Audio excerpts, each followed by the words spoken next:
What's going on, people? Welcome back to Curtis Shaw TV, back with another transfer update video. Today we'll be looking at the latest players linked with a move to Arsenal, and some players look like they're on their way out of Arsenal. Before we get into today's video, I want to thank everybody for the brilliant support yesterday on the live watch along. First watch along back since last season finished. And it was, it was great fun. Really enjoyed it. We got great numbers, so really appreciate that. And obviously, Arsenal picked up a resounding victory in the end, of course. And it was Samba season as Jesus got off with a couple of goals in the friendly. So really appreciate that. Make sure you like the video, subscribe to the channel. We've just gone past 49k people. It is the countdown to 50k. I don't know. It's just one of them milestones that I really want to hit, and I'm sure we'll get there sooner rather than later. So big up to everyone in the community. I'm just going to quickly look over the game yesterday. Arsenal obviously won the game 5-3, couple of own goals, 2 goals for Gabriel Jesus on his non-competitive debut, and a screamer from Mohamed El Neni. Now listen, everything has to be balanced. We conceded a goal yesterday that I felt Matt Turner should have saved. I slandered him a little bit on social media. People were calling him the American Renarson and things like that. Listen, football is an emotional sport. Maybe I was a little bit too harsh on him. He needs a little bit more time to settle in. But that doesn't take away from the fact that is a basic error for a goalkeeper. Yeah, it hit the crossbar and went in, but it's straight down the middle. His positioning should be better. He should be tipping that over the ball. But let's give him time. It's pre-season, but definitely a shaky start. That is for sure. And what I will say about that game, people, a lot of players that are on the fringe of this Arsenal team didn't do themselves many favours yesterday, that is for sure. There weren't too many, certainly, who started that game who you looked at and thought, maybe we keep him this season. I thought Pablo Mari had a really, really poor game yesterday.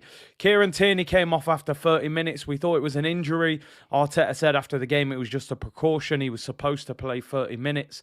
So there's no worry on the injury front there with Kieran Tierney. And Mikel Arteta was asked after the game about potential new signings. His response was, we are still interested in bringing players in the market, but it depends on other circumstances. And he also was asked about Yuri Tillemans, and he went on to say, I don't like to talk about other players from other clubs, but of course we are looking to strengthen the squad. So wasn't giving anything away. 5-3 victory. It is what it is. Pre-season, fitness, performances, and victories are obviously the bonus to build momentum. Gabriel Jesus was the star of the show. 2 excellent finishers. Doesn't matter who you score them against, they're still good finishers.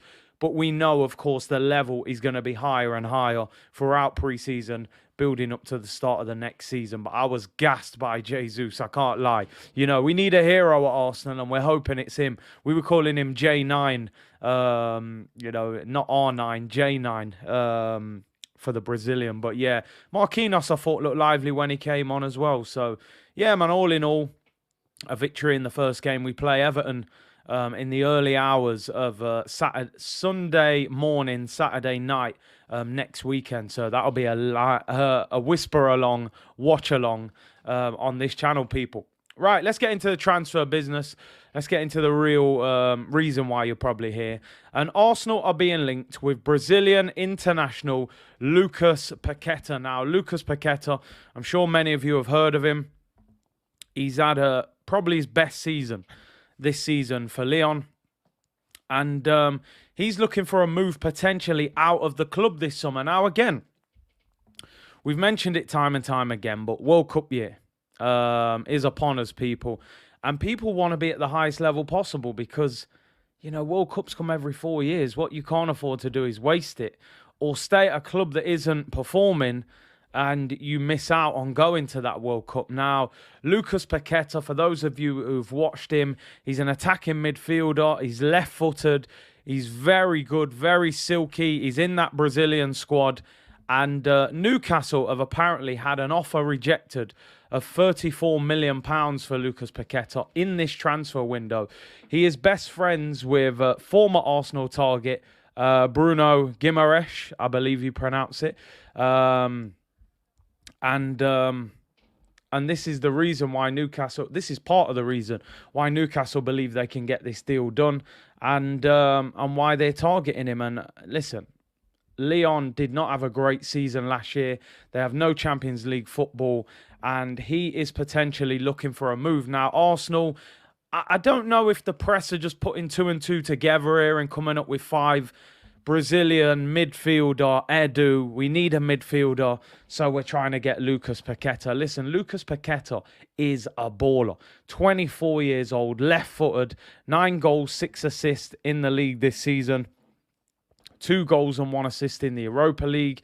He's also got 21 caps for Brazil. He's got 5 goals and 1 assist in those caps. He's a baller. I just don't know where you play him. You know, the position we really need at Arsenal now, unfortunately, I feel like Paqueta doesn't play in that role. He plays in a role where I think Odegaard and Fabio Vieira would potentially play rather than somebody a little bit deeper in that double pivot. So, I mean, they're saying here Lyon would potentially be willing to sell him for £45 million. We know that their chairman is notorious. But Lyon didn't have a good season last year, and you know they are looking to cash in. If they can get 50 million euros, which is what they want for him, would Arsenal be prepared to pay it? I want you to let me know in the comments. Would you go for Lucas Paqueta? I like him. I think he's an absolute baller. I just don't know where you play him in this team. Lyon actually didn't make European football at all this season, not even the Conference League. So their chairman, we know from when we bought Lacazette, he is willing to sell players at the right price. My opinion on this, Paqueta, baller. I'm always interested in ballers, but where do you play him in this team? I just think he plays in a similar role to 2 players that we already have. In that kind of 8/10 role. So I don't know where you fit him in this team. And I'd much rather we sign players that we need rather than players that just come in and add to the numbers. So Paqueta, baller. I just don't think he's what we require at this current moment. So let me know what you think on that one in the comments, people. Right, let's move on. A player that there could be a twist in this guy's future, and that is Lucas Torreira. Now, Lucas Torreira's agent, Pablo Bentancur, was speaking over there in Italy. He was asked about a potential move to Juventus. This was a rumour that was going around in the Italian press. And Bentancur's reaction was, he said, in fact, he would like to stay and play in Italy. But today, Arsenal have called him up for the tour to America. So he seems to be part of the programme. Now, this could be one of 2 things. Number one, Arsenal have a duty of care to keep him fit and active. This is a player that they are trying to sell. You can't just let him sit at home. You've got to keep him fit. You might have to use him in a couple friendlies, put him in the shop window to enable him to get a sale. Or they could be saying, do you know what, Lucas? Right now, we don't have a suitable offer on the table. So as far as we're concerned, you're playing for Arsenal next season. Now, in my opinion, Lucas Torreira is good enough to be a squad player at Arsenal when you look at some of the midfielders that we have at the moment. The problem is Lucas Torreira doesn't want to be in England. From what he said in the past, he never settled here. I don't believe he speaks the language fluently. Seemed to struggle to settle in the country. And, you know, his agent is saying, again, he wants to be in Italy. But the problem is he had a great season for Fiorentina and they would not pay the 15 million euros for him. So are we in a situation where we're going to struggle to offload him? I still think by the close of the transfer window in the summer, Lucas Torreira will probably not be an Arsenal player. I would expect him to be playing somewhere in Italy. But this is an interesting one. Looks like he will be on the tour of America, and it'll be interesting what this means to his future. If he does well, will Arteta put his arm around him and say, listen, we want 1 more year from you? So we'll have to see on that one, people. What would you do regarding Lucas Torreira? But in my opinion, I think he will probably end up leaving. I think it's very difficult to keep a player at a club when he's really not interested in being there. So let me know what you think on that one. A player that Arsenal look like they could sign potentially, according to reports coming out of Portugal, is Alex Grimaldo. Arsenal are set to make a €7 million offer this week, a deal that pleases Benfica. Now, Benfica have just got over £80 million for Darwin Núñez, 65 million up front. Grimaldo is their first choice left back. He has a year left on his deal. 7 million euros is kind of alarmingly cheap to me. When something's so cheap, sometimes it makes you suspicious. Is there something wrong? But 7 million euros would be a bargain. Very good attacking fullback. Listen, I think we know that Kieran Tierney's had injury problems. And for me, Nuno Tavares could probably do with a loan. So, it looks as if Lisandro Martinez may end up at Manchester United. We've spoken about that over the past few days. It looks as if United are the favourites to get that one done. I think maybe if we can't get that centre-back / left-back, let's just get the left-back and make sure we've got cover in full-back areas. We've got Gabriel, we've got Ben White, we've got Saliba back, we've got Holding as 4 centre-backs. Tomiyasu can play there in an emergency. That would probably be enough to get us through. Is it good enough? I don't know, but we will find out. So 7 million euros for Alex Grimaldo. If you watch Portuguese football, if you know much about him, how good is he? From what I've seen of him, I think he looks decent for 7 million euros. Will they accept that? You're talking about £5.5 million. The rumours were the other week they wanted 10 million euros. So let me know what you think about that one, people. And another player that looks like he could be on his way out, no secret here, Bernd Leno. According to reports, he's now in advanced negotiations to join Fulham for between 8 and 10 million pounds. The German international goalkeeper has 1 year on his contract. Now, first of all, what I will say here, number one, and I've said this before, Bernd Leno is better than Fulham in my opinion.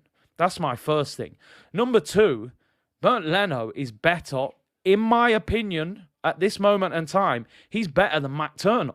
Now, Matt Turner may end up being better than him, fair enough, but at this moment in the Prem at Arsenal, he's better than Matt Turner. There could even be a debate that he could be challenging Ramsdale for that first team slot. Yeah, he's not as good on the ball as Ramsdale, and that is a massive flaw in his game. I also don't think he commands his penalty area as well, especially for crosses, but he's a fantastic shot stopper. Now, Fulham have just signed Torreira from Manchester United, a young player that they've loaned out for years, has clearly got no future. 10 million plus 3 million in add-ons. So you're looking at 13 million pounds for a young player that United have no interest in. We're talking about 8 to 10 million pounds for a German international, established Premier League goalkeeper. For me, I know some people say year left on his contract, he wants to leave.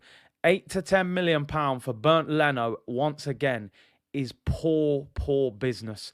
It's at least 5 to 7 million pounds short, in my opinion. He's worth 15 million, even with a year left. That's my opinion. Let me know what you think. 8 to 10 million for Leno is an absolute bargain. We paid 7.5 million for Matt Turner. No disrespect, but, in terms of CV, Bernd Leno has a far bigger CV. So, listen, Arsenal are probably desperate to get players off the wage bill. We haven't sold anybody really this season, apart from Guendouzi, and that was already negotiated prior to the loan move. So let me know what you think about that. But Leno looks as if he's on his way out as well. I thought I'd finish off with a bit of a funny story. I always say information and entertainment on this channel. So this story is about former Arsenal player and midfielder Alex Song. You all remember him. Was a bit of a big character, decent player. And we all know he went to Barcelona as soon as they came in for him. Blew it at Barcelona, did nothing, and his career quickly went downhill. So Alex Song has admitted that he called himself a waster during his time at Arsenal and admits he joined Barcelona purely for the money.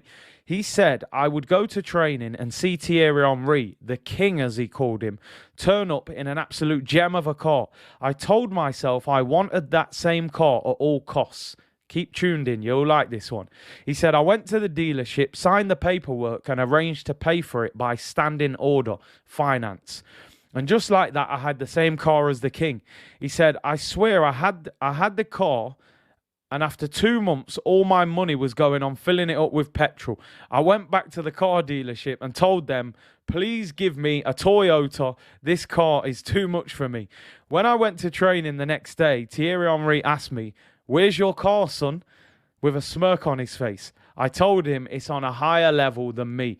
He said during his entire time at Arsenal, he didn't even save £100,000 while people thought he was a multi-millionaire. There you go. Know your level, people. Learn your lesson in life. And I learned this a long time ago. You know, you can't have a champagne lifestyle with a lemonade pocket. You know what I mean? You just can't do it, people. You know, live within your means and you'll be fine. But a good little story there from Alex Song. He was a good player, by the way. But yeah, it went downhill real quick. Big up everyone for tuning in today. Really appreciate your support as usual. If there's enough news, we'll do another one tomorrow. From Monday, we'll probably do a live stream, and yeah, we'll do a member stream on Monday. I'm going to try and do it on Monday, people. So bear with me on that one. And enjoy your weekend. Lovely weather here in the UK at the moment. And wherever you are in the world, thank you for tuning in. Like the video, subscribe to the channel, comment down below if you want to interact on what we've spoken about today. And I will see you all tomorrow. Bless.